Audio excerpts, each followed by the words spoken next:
ఒకే రకమైన 3 నాణేలను ఒకేసారి ఎగరవేస్తే కనీసం 2 బొమ్మలు పడే సంభావిత ఆబ్టైనింగ్ అట్లీస్ట్ 2 హెడ్స్ యొక్క ప్రాబబిలిటీని ఫైండ్ అవుట్ చేయాలి. ఒకేసారి 3 నాణేలు ఎగరవేస్తే ఇలా 8 రకాల ఆప్షన్లు వస్తాయి. దీన్ని శాంపుల్ ఆవరణం అంటారు. అంటే శాంపుల్ ఆవరణంలో ఉన్న మొత్తం కాంబినేషన్ల సంఖ్య 8.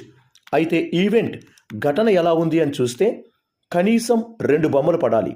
కనీసం 2 బొమ్మలంటే 2 కానీ అంతకంటే ఎక్కువగా కానీ బొమ్మలు ఉండే సందర్భాలు మనం లెక్కించాలి. అటువంటి వాటిని మనం చూస్తే 1, 2, 3, 4 ఈ 4గింట్లో 2 లేదా అంతకంటే ఎక్కువ బొమ్మలు వచ్చాయి.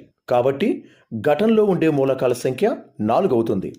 సంభావిత ప్రాబబిలిటీ అంటే ఘటన బై శాంపిల్ ఆవరణం అంటే 4/8 అవుతుంది. దీన్ని ఇంకా 4తో డివైడ్ చేస్తే 1/2 వచ్చింది. 1/2 అంటే 0.5 అవుతుంది. కాబట్టి దీనికి ఫస్ట్ ఆప్షన్ రైట్ ఆన్సర్ అవుతుంది.